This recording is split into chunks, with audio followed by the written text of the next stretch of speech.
Bonsoir à tous.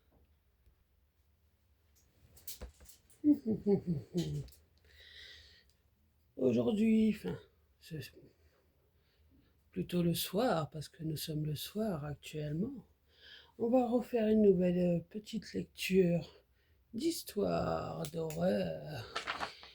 Et avant que vous ayez plus le courage de vous abonner, n'oubliez pas de vous abonner et de laisser un pouce bleu. On ne sait jamais ce qui va se passer durant cette petite lecture.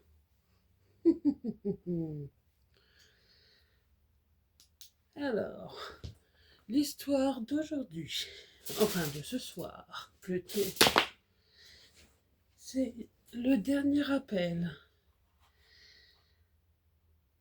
Et c'est au même endroit, le top 10 des histoires d'horreur incontournables que j'ai trouvé sur Internet. Je ne fais que lire l'histoire.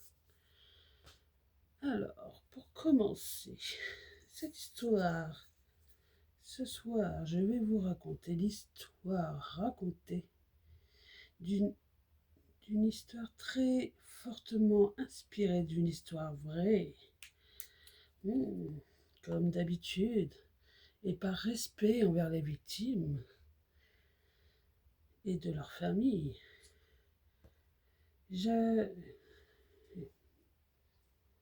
Tous les noms seront anonymes, version courte. Vous allez avoir un témoignage troublant confié par un opérateur qui travaillait pendant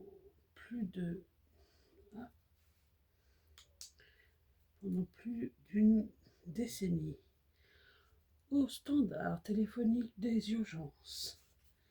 Il a vécu ce genre d'événement qui marque une vie, un de ces moments où la réalité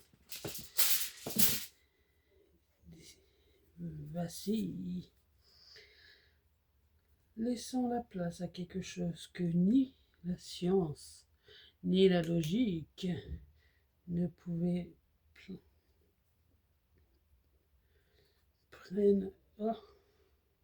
pleinement expliquer, prenant au fond une grande inspiration. Installez-vous confortablement, mettez-vous vos meilleurs écouteurs et laissez-vous emmener dans cette histoire qui passera lentement. Voici le dernier appel. Alors, la première partie de cette histoire se nomme Une nuit calme. Stéphane travaillait comme opérateur d'urgence depuis 12 ans. Hormis certaines exceptions, la plupart des appels qu'il recevait étaient des accidents domestiques, des petits malaises, des petits accidents mineurs, certainement ceux qui se voient dignes de voir des films américains. Mais il y avait aussi des nuits calmes, où il se passait presque rien. C'était une de ces nuits-là. Il était un peu après 2 heures du matin. Le central était plongé dans un silence presque oppressant, seulement troublé par le bourdonnement des ordinateurs et les grattements des stylos sur un rapport. Stéphane assis cette nuit, où il pouvait siroter son café et travailler sans être dérangé. Mais cette tranquillité avait été brisée. Le téléphone sonna brutalement, faisant sursauter Stéphane, tellement il était concentré par son rapport. Il décrocha. Heureusement, c'était son travail. Enfin, 112, quelle est votre urgence demanda Stéphane. Au bout du fil, une voix faible, tremblante, presque un murmure. Je suis perdu. Il arrive. Stéphane se redressa immédiatement. Il connaissait ce ton. Ce n'était pas une plaisanterie. La peur était réelle. Madame, où êtes-vous exactement? Pouvez-vous me donner une adresse ou un point de repère? Un silence lui suffit pour souffler, souffle tremblant. Puis la femme reprit avec une voix chargée d'émotion.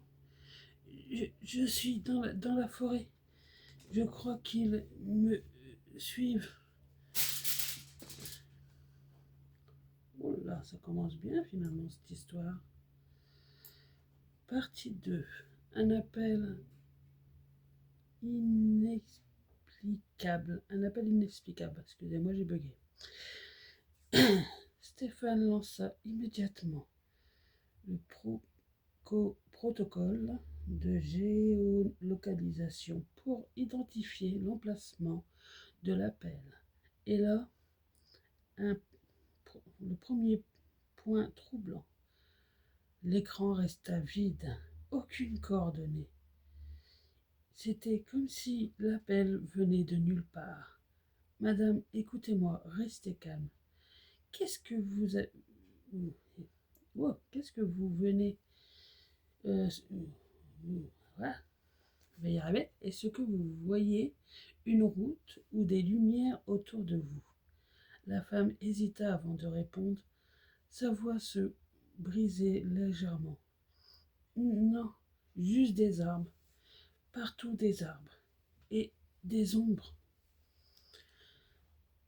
Quelle ombre? Vous êtes vous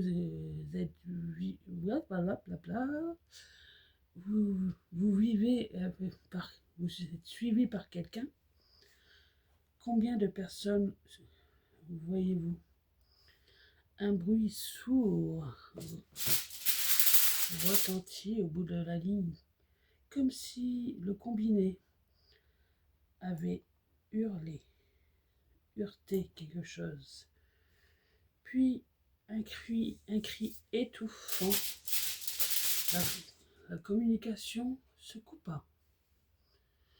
Stéphane resta figé. Le combiné encore contre son oreille. Il n'était pas habitué à qu'un appel se coupe dans une zone isolée. Mais quelque chose dans cette voix, dans ce cri, il sentit un frisson le parcourir. Il tenta de rappeler, mais le numéro affiché, là, était inaccessible. Le mystère et l'étrangeté de cet appel se renforcent et vous allez le voir, Stéphane n'est pas au bout de sa surprise. Ça commence plutôt pas mal cette histoire. Une tension croissante. Pendant les 30 minutes qui suivent, Stéphane ne parvient pas à se concentrer. L'appel tournait en boucle dans son esprit. Qui était cette femme? Était-elle en danger? Avait-elle été attaquée? Puis le téléphone sonna à nouveau. Stéphane décrocha immédiatement. 112, quelle est votre urgence? Et c'était la même voix. Mais cette fois, elle était calme, trop calme. Ils sont partis, dit-elle, presque comme si elle parlait à elle-même. Madame, vous allez bien? Vous êtes en sécurité? Où êtes-vous maintenant? Elle répondit d'un ton distant. C'est trop tôt, enfin c'est trop tard. Je comprends maintenant. Voilà, nous on comprend pas encore, hein. Que voulez-vous dire par c'est trop tard? Illustra Stéphane, sentant qu'une une boule se formait dans son estomac. Un silence, puis un murmure, plein de. à pleine audible. Oh, ouais. Je me sens. Je me suis pas supposé être ici. Et comme avant, la ligne se coupa. Ah ouais, suspense.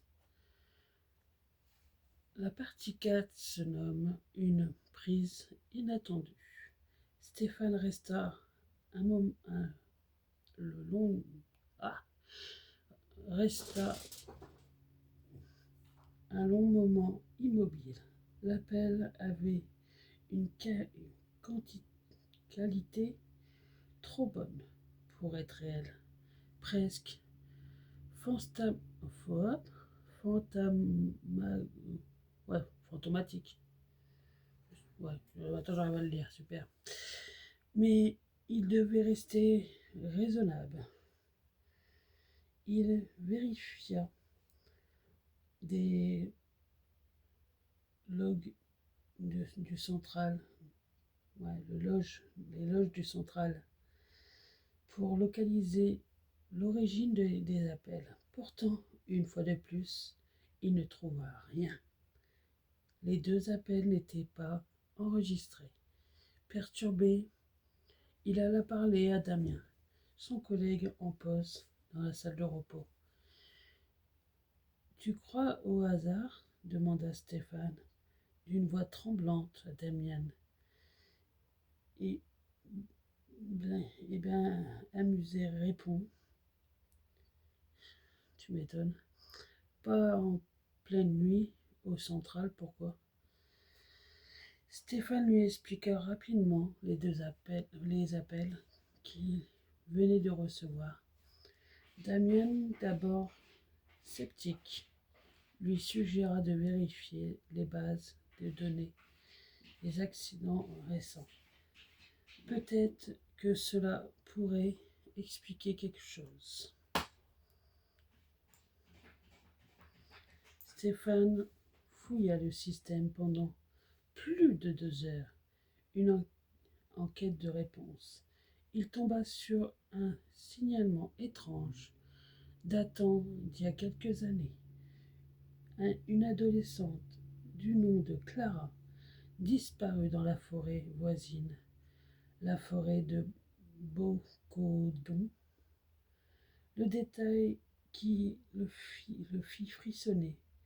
Elle avait passé un appel urgent juste avant de disparaître. Cet appel n'avait jamais été tracé. Son corps avait été retrouvé 2 semaines plus tard, dans un état que le rapport qualifiait inexpliqué, sans plus de détails. Ouh, dommage qu'il n'y a pas d'image. Je suis un peu chelou, moi. Partie 4. Une découverte terrifiante. Stéphane était encore en train de lire le rapport quand son téléphone personnel sonna. Pas la ligne d'urgence, mais son portable. Cela n'arrive jamais en pleine nuit. Il répondit, la voix hésitante. Allô? Ce qu'il entendit au bout de la ligne le paralysa. Merci de m'avoir écouté, Stéphane. C'est plus calme ici maintenant. Ne vous en faites plus. La voix était la même, Impossible de se tromper. Comment connaissez-vous mon prénom? Clara, c'est vous? Demanda-t-il, la gorge serrée. Mais la ligne était déjà morte. Et quand il vérifia l'historique des appels, aucun numéro n'apparaissait.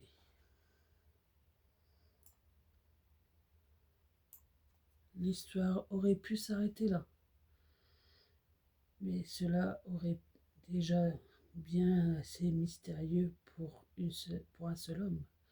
Mais les jours suivants, Stéphane ne put se sortir cette voix de sa tête.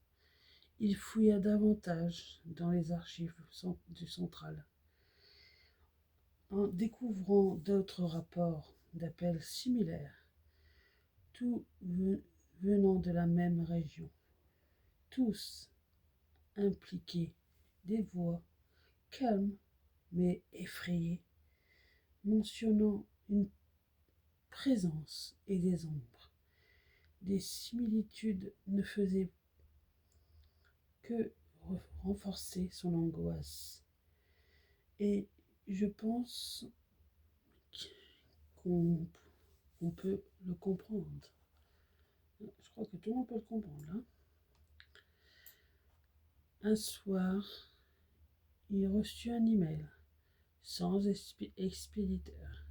Stéphane ouvrit le fichier, tremblant. C'était un enregistrement d'appel qu'il avait reçu cette nuit-là. Mais en arrière-plan, il y avait des murmures, des voix indescriptibles,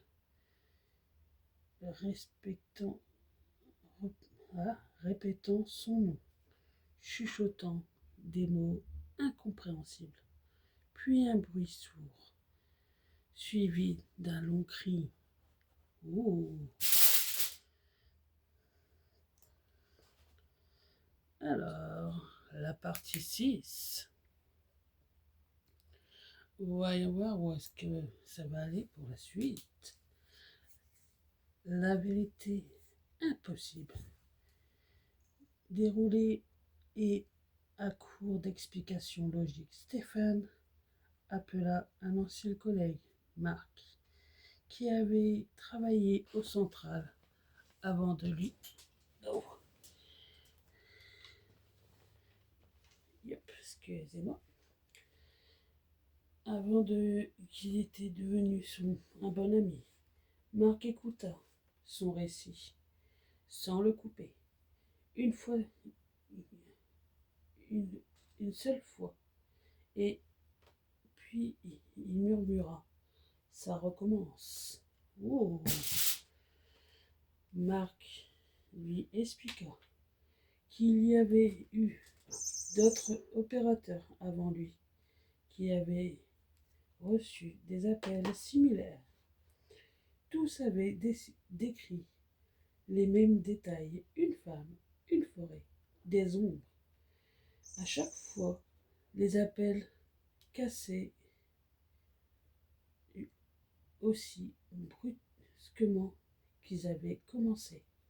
Mais la région autour de la forêt avait toujours été liée à des disparitions mystérieuses, confirmant ce qu'il avait trouvé dans les archives.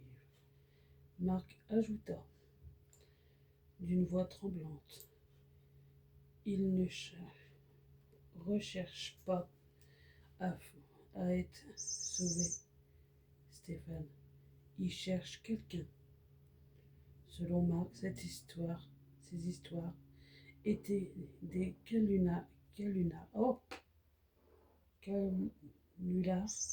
très dangereux qui avaient pour but d'attirer les gens qui recevaient des appels dans la forêt. Pourquoi? Il l'ignore, mais cela était très intriguant. Marc hésita un long moment au téléphone, puis il lui dit écoute, je devais te le dire, d'oublier ça. Mais t'es mon pote. Et là, je dois t'avouer qu'un détail, un détail me dérange un peu. Si j'en crois ce que tu me dis, l'appel que tu as reçu est très portrait le même que celui que j'ai à l'époque, en 2018. Ça fait pas si longtemps que ça en plus. Lorsqu'elle, lorsque cette pauvre adolescente est décédée, je, je t'envoyais, je t'envoie l'audio, Steph.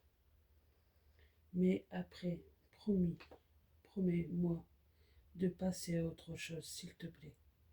Notre boulot n'est pas facile, mais malgré nos efforts, certaines personnes ne peuvent pas être sauvées. Tu le sais. En effet, la voix de l'audio semblait être la même que celle de Clara, celle qu'il pensait avoir eue au téléphone. Stéphane est quelqu'un de très terre à terre et surtout de très empathique. Mais c'est pour ça qu'il avait choisi ce métier. Et en 12 ans, rares sont les personnes qu'il n'avait pas pu aider. Pour lui, c'était comme un échec de ne pas avoir pu aider ni comprendre cette femme. Cette nuit-là, Stéphane a quitté son poste. Dès le lendemain, il ne pouvait plus travailler au central, hanté par cette voix, par ses appels, mais il ne peut plus s'empêcher de demander qu'est-ce qui est-ce que cette femme est réelle? Une victime du passé? Ou autre chose? Une force plus sombre, cherchant à teaser un lien avec lui? Ou est-ce que Marc avait raison? Comment Stéphane, nomme au nombre d'autres, nous aurons pu chercher à en savoir plus. Mais pas lui. Stéphane va mener une enquête et menant une révélation terrifiante. La partie 7. Une observation incontrôlable. Père. Stéphane aurait pu suivre le conseil de Marc, oublier ses appels, les mettre sur le compte d'un canunar, on va plus Merle, ou d'un bug informatique. Mais ce n'était pas dans sa nature. L'audio que lui avait envoyé son ami n'avait fait que renforcer sa curiosité. Depuis qu'il avait quitté son poste central, il passait ses journées, ses nuits, à fouiller dans tout ce qu'il pouvait trouver sur la disparition signalée autour de la forêt de Bosco dont les massifs situés dans les hautes plaines. Oh, j'arrive pas à le dire. Merde. C'était été réputé pour les anciennes, ouais, et les sentiers paisibles. Ouais, les bonnes balades, on va dire. Mais il y avait aussi une autre réputation moins connue, celle d'un lieu où les personnes disparaissaient sans laisser de traces. Stéphane découvrit les articles de presse pour plusieurs cas troublant. En 1995, une randonneuse est retrouvée morte le lendemain de sa disparition. Des cas similaires ont eu lieu en 2015, en 2016 et plus récemment en 2018. Un sans-abri d'origine allemande disparaît dans le cercle du Margon. Son corps est retrouvé 3 jours plus tard. Alors, ensuite, une adolescente nommée Clara avait été portée disparue cette même année après avoir envoyé un message inquiétant à ses parents. Elle écrit, ils sont là. Attendez. Ils sont là. Je n'arrive pas à sortir. Le nom, selon pour vous dire quelque chose, c'est que vous avez bien écouté la première partie. Cette jeune femme avait appelé les urgences à l'époque. C'est elle que Marc avait eu au téléphone, selon lui. Ainsi, en 2020, Laurence, quelque chose, elle ne va pas dire le nom de famille, une habitante de la région, disparaît lors d'une promenade. Son corps est retrouvé en juillet 2021. Mais les circonstances de sa mort restent floues, comme toutes les autres victimes.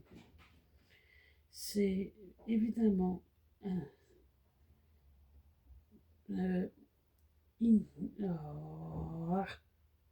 intrigant, Stéphane. Encore sans lui, c'en est trop pour lui. Il décida de se rendre sur place pour comprendre ce qui se cache derrière ces disparitions. Je ne suis pas sûr que ce soit une bonne idée, ça. La partie 8, le voyage vers la forêt. Stéphane prépare son voyage avec soin.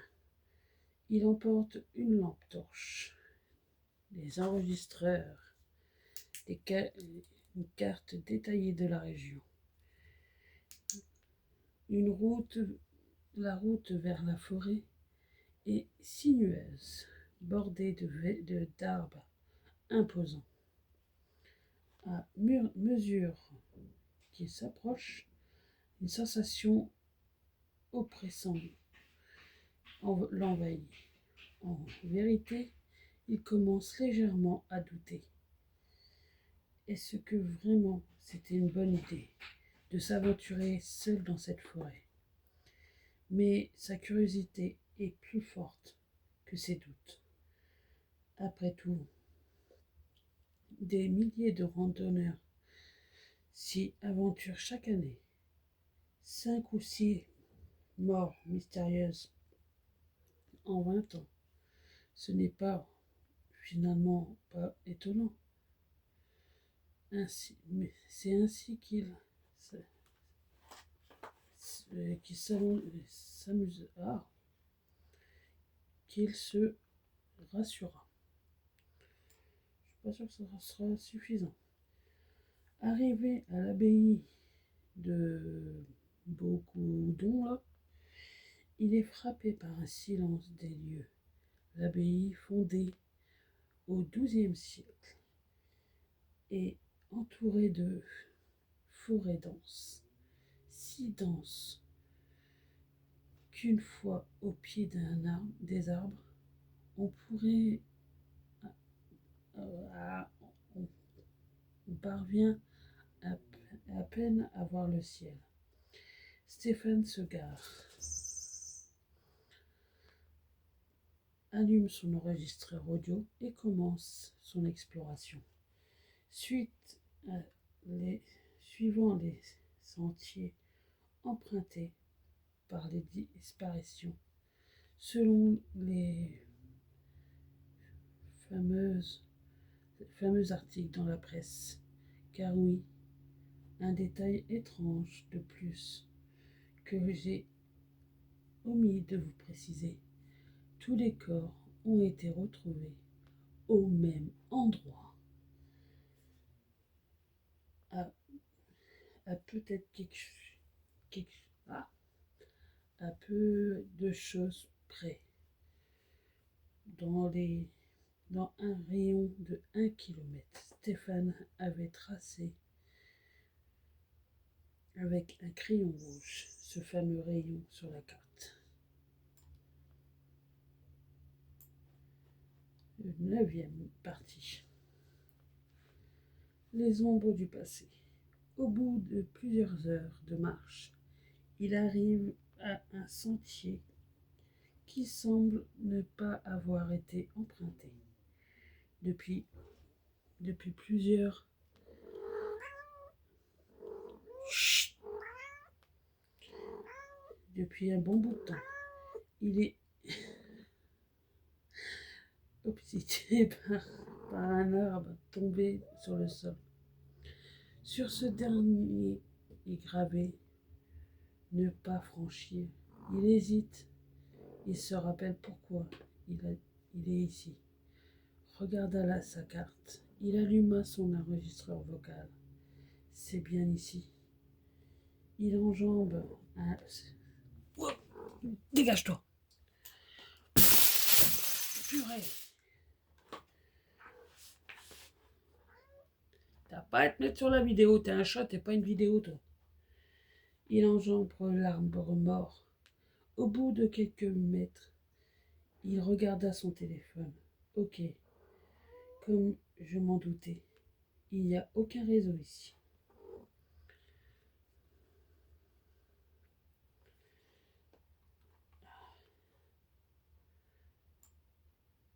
Cela reste étrange. Dans le réseau se coupe pile à cet endroit. Mais Stéphane ne relève pas ce point. En parcourant le sentier, Stéphane découvre les objets abandonnés. Une chaussure de randonnée usée, un foulard coloré. Ces trouvailles renforcent son malaise et son cœur commence à battre de plus en plus rapidement. Il s'enfonce davantage dans la forêt, où la lumière peine toujours autour à percer dans les feuilles épaisses. D'ailleurs, en regardant vers le ciel, quelque chose le choqua. Hein? Il fait déjà nuit? C'est impossible. Ça fait à peine 3 heures que je marche. Il doit être midi à peine. Il regarda son téléphone. 23h15. Mais quoi? Soudain, il entend un craquement derrière lui. Il se retourne, mais il ne voit rien. Le silence est pesant. Il reprend sa marche. Une sensation d'être observé ne le quitte pas. Cette sensation où on a tous déjà eu au moins une fois. On sait combien elle est désagréable. Partie 10. La nuit tombe. Stéphane regarde si l'enregistreur fonctionne toujours et décrit les lieux, les objets trouvés, ses impressions. Je dois avouer que c'est assez flippant ici, tout ça. Si vous verriez l'ambiance dans cette forêt, je commence à faire étonnamment froid pour un mois de mai. Ouais, je ne peux pas dire ce mot. Purée, peut-être. Purée, c'est comme ça. J'espère que ça s'entend dans mon enregistreur. Alors qu'il parle, un murmure indescriptible se fait entendre en arrière-plan.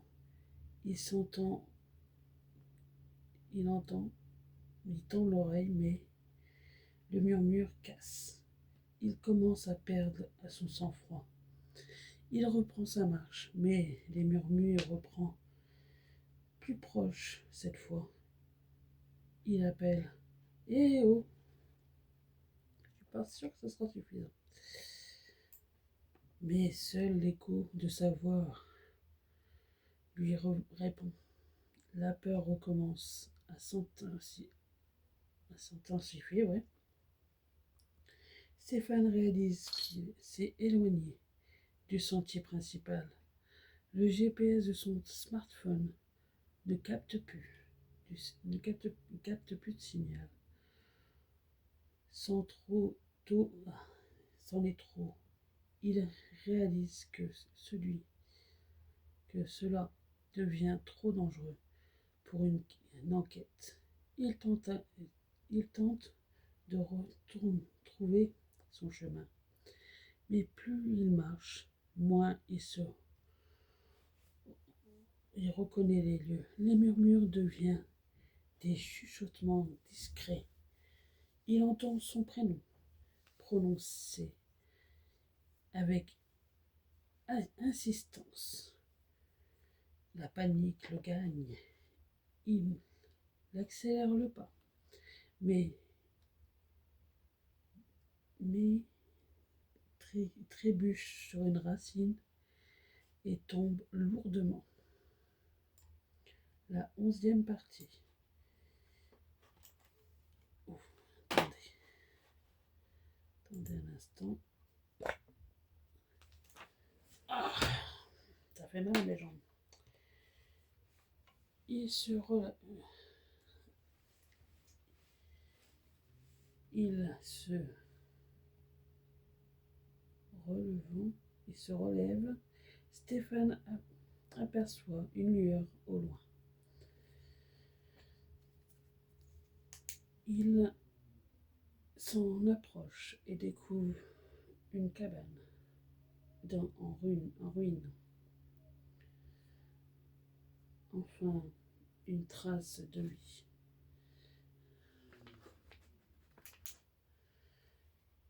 Il s'y précipita à l'intérieur.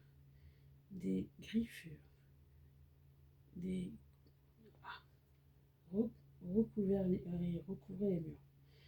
Certains représentaient des figures inquiétantes qu'il n'arrivait pas à décrire. L'un d'eux attira particulièrement son attention. Un cercle entourant 3 figures stylisées. On dirait des ombres informes. La bêtise qui croisit vite. Si ce n'est pas une table qui le dressa au beau milieu de la pièce. Sur cette table poussiéreuse, il trouvait un cahier. Les pages sont remplies de notes incompréhensibles. Mentionner des ombres, des voix, des disparitions. C'est quoi ce délire? Stéphane décrit tout ce qui se passe et ce qu'il ressent. À partir de ce moment-là, il sentit une présence derrière lui. Il regarda par la fenêtre et il voit une silhouette informe dans la forêt, à pleine éclairée par la faible lumière de la cabane. elle disparaissait.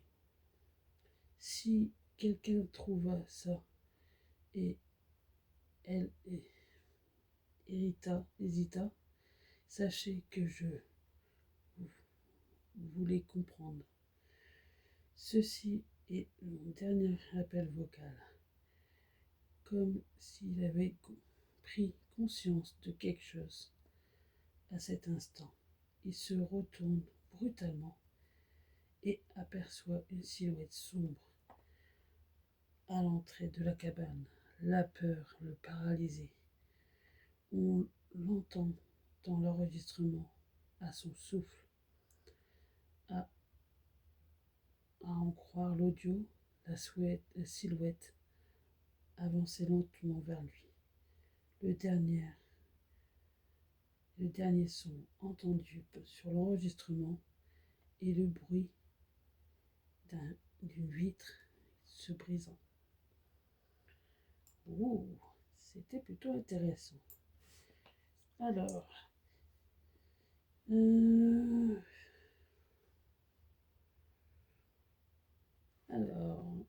il y a la conclusion de cette partie d'histoire, parce qu'il y a une deuxième partie. La conclusion, c'est: le corps de Stéphane fut retrouvé quelques jours plus tard, après une battue conséquence organisée par les autorités locales. Ce qui me permet de vous narrer son histoire aujourd'hui.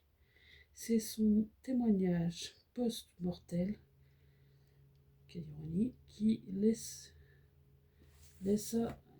trace son enregistrement audio découvert par les autorités plus tard. Vous auriez compris, étant donné que Stéphane n'a plus rien décrit après son dernier appel vocal. Ce qui a suivi ne reste que les suppositions. Cette histoire est extrêmement troublante, mais je vais vous donner un dernier appel, un dernier détail, et autant plus.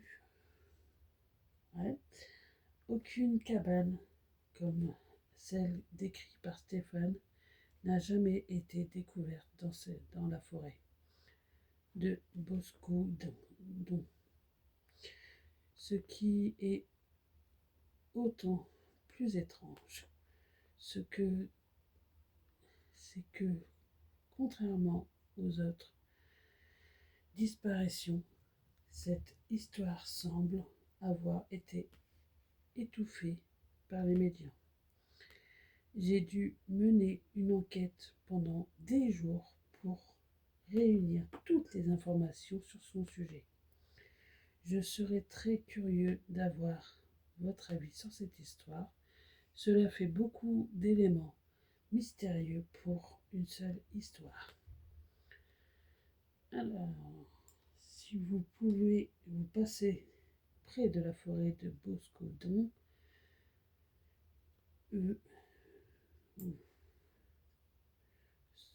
souvenez-vous, certaines choses ne